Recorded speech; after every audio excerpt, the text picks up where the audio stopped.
እኔ ኦርጋኒክ ነገር ነው በልቼ ያደኩ የሀብታምም ልጅ ነኝ ችግር የለም እንዴ የሀብታም ልጅ ነህ ያ ያሉ እኮ የብር ሸለቆ ልጆች እኮ ያዩሃል በኋላ ችግር ይዩኛ ታዲያ ይዩኝ ምን አይነት ነበር አስተዳደግ እንዴ አስተዳደግ ልንገር ፈልሰስ ብዬ ነው ያደኩኝ እኔ እንደዚህ ምናምን እንትን አይደለም ኦርጋኒክ ነገር ነው ይሄ ማሁን ነገር አትበላም አሁንም እንደዛ ነው እንዴ ነው ስማ ማርስ ፈልግ ቀፎ አለ የንብ ቀፎ ዛሬ የሚቆረጥልኝ እሺ ታውቃለህ አትክልት ስፈልጋው ፓፓዬ ማንጎ አቮካዶ ከሆነ እዛው ጓሯችን አለ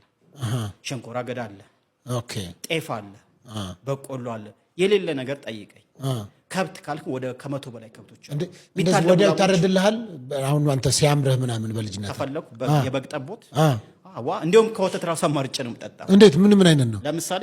ወተት በተፈጥሮ ነጭ ነው አይደል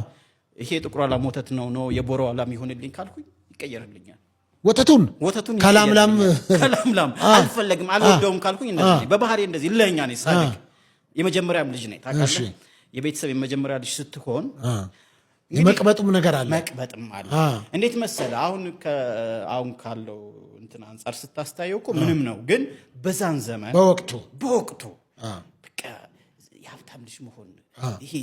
ሃይስት ላይፍ ይሄ እንትኑን ኢንተርቴን አድርጌዋለሁ ገባ እኮ አንተ አሁን የቡናማዋን ላም አልፈልግም ስትል የጥቁሯን ተወስደህ የቦሮዋን የእንትኗን ታውቃለህ የነጯን ላም እያልኩኝ ማለት ነው እንደሱ ነው ያደኩኝ እና ይሄ ደስ ነው የሚለኝ ኦርጋኒክ ነገር ፈጣን ነው ይሉኛል እኔ ከአቨሬጅ ሂውማን ቢንግ 5 እጥፍ አስባለሁ ነው የምለው አንተ አሁን ካለ ነው ኖርማል አሁን አንተ ከምታስበው አንተ ለምሳሌ አይ ዶንት ኖ አንተ ጂኒየስ ልትሆን ትችላለህ ግን አቨሬጅ ሂውማን ቢንግ እንበለው ኮታንኮት የሆነ ነገር እንበለው ከሷ 5 እጥፍ ማሰብ ኮከቤም እንደዛ ነው የሚለው አክቹዋሊ እኔ ብቻ አይደለሁም